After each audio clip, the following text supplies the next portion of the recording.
WhatsApp guys, কেমন আছো সবাই? আশা করি সবাই খুব ভালো আছো। ব্লু লকের আরেকটা এপিসোডে তোমাদের সবাইকে স্বাগতম। এবং আজকের এপিসোডটাও কিন্তু খুব স্পেশাল এবং আশা করছি গত 17টা এপিসোডের মতো আজকের এপিসোডটাও তোমাদের কাছে অনেক স্পেশালি ভালো লাগবে। তবে ভিডিও স্টার্ট করার পূর্বে আমাদের র্যান্ডম স্টোরে একটু বিজ্ঞাপন রয়েছে। তোমরা জানো আমাদের একটা স্টোর রয়েছে যেখানে তুমি শীতের নতুন অনেক কালেকশন পাবে। এছাড়াও তুমি চাইলে তোমার custom hoodie, custom T shirt order করতে পারবে। নিজের ডিজাইন দিয়ে প্লাস হচ্ছে তোমার নিজের ছবি দিয়ে। আর এছাড়াও যারা ফ্রি ফায়ার খেলো তারা যদি টপ আপ করতে চাও, আমাদের একটা ডায়মন্ড সেলিং পেজ রয়েছে 7429, সেখানে টপ আপ করতে পারো। আর আমাদের একটা এনিমি কমিউনিটি গ্রুপ রয়েছে, সেখানে জয়েন হওয়ার জন্য তোমাদের সবাইকে রিকোয়েস্ট করছি এবং 3টা লিঙ্কই আমি ডিসক্রিপশন এবং পিন কমেন্টে দিয়ে দিচ্ছি। তো চলো আমরা মূল ভিডিওতে যাই। তো গত পর্বে আমরা দেখেছিলাম টিম রেড ভার্সেস টিম হোয়াইটের ম্যাচ, যেখানে টিম রেড গোল করে 4টি আর টিম হোয়াইট গোল করেছে 3টি, মানে আমাদের টিম 1 গোল পিছিয়ে রয়েছে। এবং শেষের দিকে জিগিরি নিজেকে ডেভেলপ করে 4 নম্বর গোলটাও দিয়ে দিয়েছিল। আর একটা গোল হয়ে গেলেই আমাদের টিম হোয়াইট হেরে যাবে, আমাদের টিম হোয়াইট ভেঙে যাবে। তো এই এপিসোডের শুরুতেই দেখা যায় বারো অনেক বেশি ভেঙে পড়েছে যে 4টা গোল খেয়ে গেলাম, আমি এই ম্যাচে 1টা গোল করতে পারিনি এবং অনেক বেশি রেগেও গিয়েছে। আর সে ইসাগি এবং নাগির দিকে তাকিয়ে নিজেই নিজেকে বলতে থাকে, এগুলো কি হচ্ছে? এই মাঠের কিং ছিলাম আমি, কিন্তু কি হচ্ছে এসব? ছোটবেলা থেকে আমি পুরো মাঠকে কন্ট্রোল করতাম, আমি সম্পূর্ণ মাঠকে লিড করতাম আর বাকি প্লেয়াররা শুধুমাত্র আমাকে সাপোর্ট করতো, কিন্তু এখন সবকিছু চেঞ্জ হয়ে গিয়েছে। সে বলে, আমি ফুটবল এই জন্য পছন্দ করতাম না যে আমি বল ভালো মতো হিট করতে পারি বা ভালো খেলতে পারি। আমি ফুটবল এই জন্যই পছন্দ করতাম কারণ আমি অন্য প্লেয়ারদের হারাতে পারি, আমি তাদের স্বপ্নকে নষ্ট করে দিতে পারি। এবং ম্যাচ হেরে যাওয়ার পরে প্লেয়াররা যখন ভেঙে পড়ে, যখন কান্না করে, তখন আমার সবচেয়ে বেশি ভালো লাগে। মানে হারামজাদার চিন্তা ভাবনা দেখছো। তো যাই হোক, এরপরও আরো বলে, ম্যাচ জেতার পর কেমন লাগে সেটা আমার থেকে ভালো আর কেউ যায় না, আর একটা ম্যাচ জেতার জন্য কতখানি স্ট্রং হতে হয় সেটাও আমার থেকে ভালো কেউ যায় না। তো এরপর ম্যাচ আবার শুরু হয়। তো এবার ডাইরেক্টলি বারো বল নিয়ে সামনের দিকে এগিয়ে যেতে থাকে। তো এটা দেখে ইসাগের নাকেও অবাক হয়ে যায়। আর তারপর বারো মাঠের মধ্য থেকে গোল পোস্টের দিকে একটা সেই লেভেলে শুট করে, কিন্তু বলটা গোল পোস্টের বাইরে লেগে আবার ফিরে আসে। আর তখন কুনিগামির কাছে বল যায়। তো কুনিগামি বল নিয়ে সামনের দিকে যেতে থাকে, কিন্তু তখনই তার সামনে নাগি চলে আসে। তো কুনিগামি তখন রিওকে বল পাস দেয়, তখনই সামনে চলে আসে ইসাগি। তো ইসাগি এসে বল নেওয়ার চেষ্টা করে, কিন্তু রিও ইসাগিকে সেই লেভেলে ট্র্যাকেল করে এবং বলটা দূরে সরিয়ে দেয়। তো এবার বল ওপর দিয়ে উড়ে আবার বারোর কাছে আসে। তো বারো যখন বল নিয়ে সামনের দিকে যেতে থাকে, তখন ওর পেছন থেকে চিতাবাঘের গতিতে চিগিরি চলে আসে। আর চিগিরি বারোকে বলে, so mister so called king, তুমি যতই দ্রুত দৌড়ো না কেন, সব সময় আমার চেয়ে 1 পা পিছিয়ে থাকবে, তোমার আগে আমি বল টাচ করবো। তো এটা শুনে বারো তো মনে করো নার্ভাস হয়ে যায়, ভয় পেয়ে যায় এবং বারোকে এখানে যেভাবেই হোক বলটা নিতেই হবে, তা না হলে এই ম্যাচটা তারা হেরে যাবে। তো বারো তখন বল নেওয়ার আপ্রাণ চেষ্টা করে, কিন্তু ওরা দুজনেই সমান সমানে ওই বলের কাছে পৌঁছে। আর তখনই ইসাগি ওদের সামনে ছিল। তো ইসাগি এখানে তার ডেভলিশ ফর্মে ছিল এবং ও বারোকে জাস্ট এইভাবে বলে, বারো বল পাস দাও, মানে অর্ডার করে। তো বারো তখন মনে করো যে সত্যি সত্যি বলটা ইসাগিকে পাস দিয়ে দেয়। তো এবারেই কিন্তু প্রথমবার বারো কাউকে বল পাস দিয়েছে। তো ইসাগি তখন বল নিয়ে তার ফুল পাওয়ার শো ডিরেক্ট একটা শট মারে এবং এখানে গোল হয়ে যায়। এবং দুইটা টিমই 4টা করে গোল করেছে, তার মানে এর পরের গোলটা যে টিম করবে সেই টিমটাই ম্যাচ জিতে যাবে। তো গোল করার পরে ইসাগি বারোকে বলে, তুমি অনেক ভালো পাস দিয়েছো গাধা। আর তারপর ইসাগি বারোকে সেই কথাটাই বলে যেটা বারো তাকে একবার বলেছিল। ইসাগি বলে, আমার রাস্তা থেকে দূরে থাকবি যাতে আমি গোল করতে পারি। তো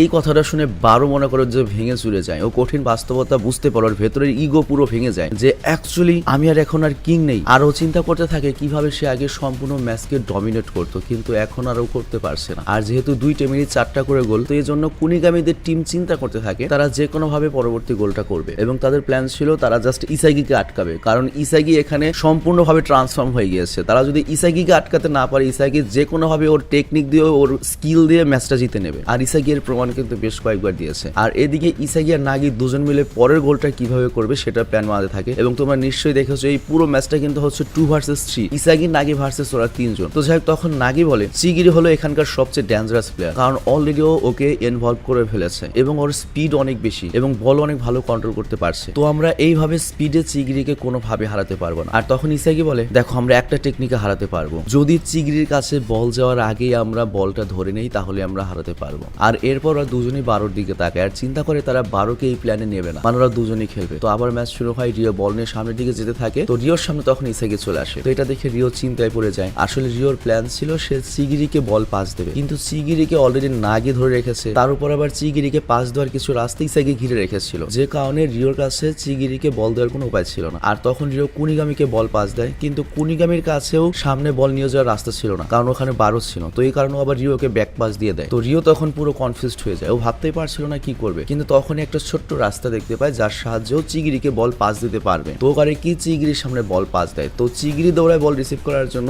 যেখান থেকে ডিরেক্ট গোল করতে পারবে। কিন্তু রিও যখন চিগিরিকে বল পাস দেয়, নাগি সেখানে কমপ্লিটলি উল্টা একটা কাজ করে। বিষয়টা বুঝিয়ে বলি। রিও ধরে বলটা দিয়েছে রয়েছে হচ্ছে সামনে চিগরির সামনে গোল পোস্টের কাছে। চিগরি দৌড়ে গিয়ে বলটা রিসিভ করবে, তারপরে গোলটা দেবে। কিন্তু নাগি যেটা করেছে উল্টা দৌড়াতে থাকে, বল যেদিকে আসছে বলের দিকে দৌড়াতে থাকে, মানে বল যাতে চিগরি পর্যন্ত পৌঁছাতেই না পারে। তো রিও তখন বুঝতে পারে যে এইটাই ইসাগির প্ল্যান ছিল, যে রিও যখনই পাস দেবে নাগি তখন চিগরির পেছনে ওই বলের পেছনে না দৌড়িয়ে উল্টো বল যেদিকে আসছে সেদিকেও দৌড় দেবে এবং যে কোনো ভাবে বলটা কন্ট্রোলে নিয়ে নেবে, যাতে চিগরির সাথে 1-on-1 স্পিডে রেস না করতে হয়। আর তখন ইসাগি রিওকে বলে, রিও তুমি আমাদের জালে ফেসে গিয়েছো। তো এখানে ইসাগি আরেকটা কঠিন দাবার চাল দিয়ে দেয়। তো যাই হোক, তখন চিগরি বল রিসিভ করার আগে নাগি করে কি ক্রস সোজা ভাবে এসে বলটা রিসিভ করে। তো নাগি যখন বল রিসিভ করে তখনই বলটা উপরের দিকে উঠে যায় আর বলটা চলে যায় 12 পায়ে। তো 12 পায়ে বল যাওয়ার পরে ইসাগি গোল পোস্টের দিকে দৌড়াতে থাকে আর 12কে বলে গোল পাস দিতে, কিন্তু 12 তখন এক জায়গায় ফ্রিজ হয়ে যায়। সে জানতো সে যদি ইসাগিকে এখন বল পাস দেয় ইসাগি একটা গোল করে দেবে। আর তখন 12-র ভেতরে কোনো একটা কিছু তো হয় এবং সে দেখে নাগি ওর এক পাস দিয়ে গোল করার জন্য সামনে দৌড়িয়ে যাচ্ছে। তো 12-র কাছে এখন গোল করার মতো দুইটা অপশন ছিল, ইসাগিকে পাস দিলেও গোল হবে, নাগিকে পাস দিলেও গোল হবে। কিন্তু 12 তখন চুপচাপ দাঁড়িয়ে ছিল, ও শুধু ভাবতে থাকে এখানে কি হচ্ছে। তো সে ভাবছিল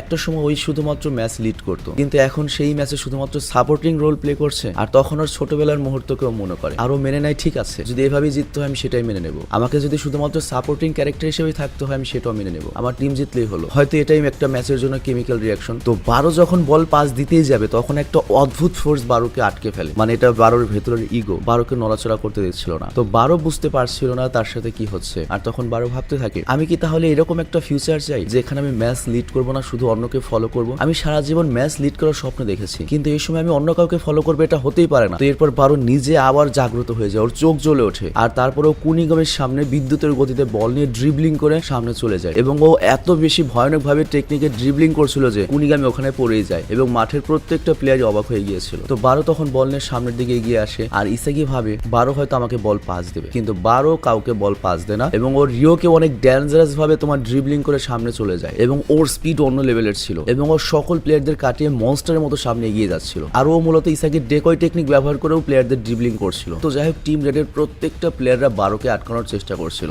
আর এরপর চিগরি যখন 12 কাছ থেকে বল নেওয়ার চেষ্টা করে তখন 12 ইসাগির পেছন থেকে জিগজ্যাগ স্টাইলে ড্রিবলিং করে সামনে চলে যায়। আর এটা দেখে চিগরি একদম শকড হয়ে যায় যে এই শালা কি শুরু করেছে। তো 12 ডাইরেক্ট এভাবে সবাইকে কাটিয়ে গোল পোস্টের একেবারে সামনে চলে আসে এবং এরপর ও সম্পূর্ণ এনার্জিকে এক করে ফেলে এবং একটা মারাত্মক শুট করে এবং ফাইনালি 5 নম্বর গোলটা হয়ে যায়। তো গোল করার পরে 12 চিৎকার করতে থাকে এবং বলে কিং আবার ফিরে এসেছে, এটাই কিং এর পাওয়ার, আর আমি যদি হিরো না হতে পারি তাহলে আমি ডেভিল হব, কিন্তু আমার নাম্বার 1 হতে হবে, মানে এরকম টাইপের কথা আর কি। এরপর গোলের পরই টিম হোয়াইট জিতে যায় এবং টিম রেড এই ম্যাচটা হেরে যায়। তো ম্যাচ জেতার পর ইসাগি অনেক খুশি হয়। তো ইসাগি 12 সাথে যখন হাই ফাইভ করতে যায় তখনই 12 করে ইসাগির কলার ধরে ফেলে এবং বলে আমাকে গাধা বলেছিলি তাই না। তো 12 এখানে ইসাগিকে মারতে লাগে, কিন্তু তখনই না আগে পেছন থেকে ওদের দুজনের পর লাভ দেয় এবং ওদের সবাইকে ফেলে দেয় এবং বলে ভাই তুমি তো চরম গোল করছো, তুমি এত এনার্জি কই পাইলা, নিশ্চয়ই জেনশিং খাইছো। আর এই কথা শুনে 12 তো খুব খুশি হয় এবং ইসাগিকে মারার কথা ভুলে যায় এবং বলে ছোটবেলা থেকে আমি সম্পূর্ণ ম্যাচ লিড করার কথা ভাবতাম, কিন্তু এই ম্যাচে এরকম কিছু হয়নি, তবে ব্লু লকে সার্ভাইভ করার জন্য আমাকে আমার ফাইনাল লুকটা দেখাতেই হলো, হয়তো এই পাওয়ার আমার ভেতর থেকে আগে থেকেই ছিল কিন্তু এখন অ্যাওয়াক হয়েছে। তো ইসাগি তখন বলে তাহলে ফাইনালি তুমি তোর ওয়েপন পেয়ে গিয়েছো, যেটা হচ্ছে চপ ড্রিবলিং, মানে ইনস্ট্যান্ট ড্রিবলিং করে যে কাউকে কাটিয়ে সামনে যাওয়া। তো 12 এর পর ইসাগিকে বলে ইসাগি এটাই প্রথমবার আর শেষবার যে তুমি আমাকে হারিয়েছো, এর পরের বার আমি তোমার চেয়ে বেশি স্কোর করবো। তো এই কথা বলে 12 সেখান থেকে চলে যেতে থাকে। তবে ইসাগি অনেক খুশি যে ওর টিম তো ভালো করেছে এবং বলে না না 12 ভাই তুমি খুব ব্রিলিয়ান্ট, তোমাকে এরপর থেকে 13 বলে ডাকবো। তো যাই হোক, এরপর আমাদের কন্ট্রোল রুমের সিন দেখানো হয় যেখানে ইগো এবং তার অ্যাসিস্ট্যান্ট অনেক মনোযোগ দিয়ে ম্যাচটা দেখছিল। তো অ্যাসিস্ট্যান্ট তখন বলে ইগো দেখেছো এই লাস্টের প্লেয়ারটা কত ভালো, আই মিন 12 কথা বলছে, ও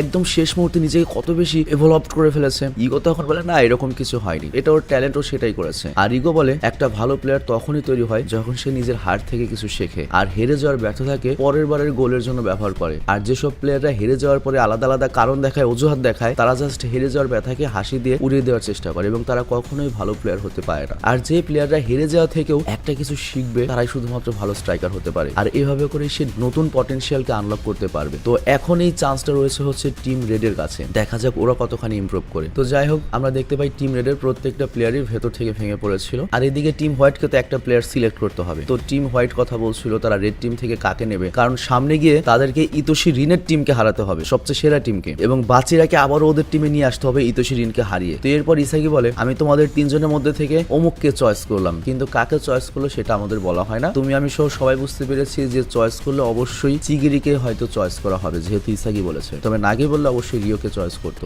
তবে এখানে একটা কথা বলি আমি, নাগি অনেক ভালো একটা প্লেয়ার কিন্তু ও রিওর সাথে জেনারেলি বেইমানি করে ফেলছে ভাই, সিরিয়াসলি, মানে মানে বুঝতেই পারছো নাকি একটা স্বার্থপরের মতো কাজ করে ফেলছে। তো যাই হোক, পরবর্তী এপিসোডগুলো আরো বেশি ইন্টারেস্টিং হবে। তবে দুঃখের বিষয় হচ্ছে খুব বেশি এপিসোড আর বাকি নেই, আর মাত্র 6 দিন আমাদের এই ব্লু লকের আমেজটা থাকবে, এই ফুটবলের আমেজটা থাকবে। তারপরে তোমাদের মনে হবে যে ওয়ার্ল্ড কাপ শেষ হয়ে গেল, এরকম একটা কিছু। তবে একটা গুড নিউজ আছে, 2024 সালে ব্লু লকের দ্বিতীয় সিজন আসছে। তো যাই হোক, আমি বিদায় নিচ্ছি, ভালো থেকো, সুস্থ থেকো। আর একটা রিকোয়েস্ট, আমাদের র্যান্ডম স্টোর, তারপর যারা ফ্রি ফায়ার খেলো, ডায়মন্ড টপ আপ করতে চাও তারা আমাদের পেজে যেতে পারো, এবং যারা আমাদের কমিউনিটি গ্রুপে জয়েন করতে চাও, যেখানে আমরা সবাই রেগুলারলি আড্ডা দিই, সেখানে জয়েন করার লিঙ্কও আমি ডিসক্রিপশন এবং পিন কমেন্টে দিয়ে দিয়েছি। তো বিদায় নিচ্ছি, ভালো থেকো।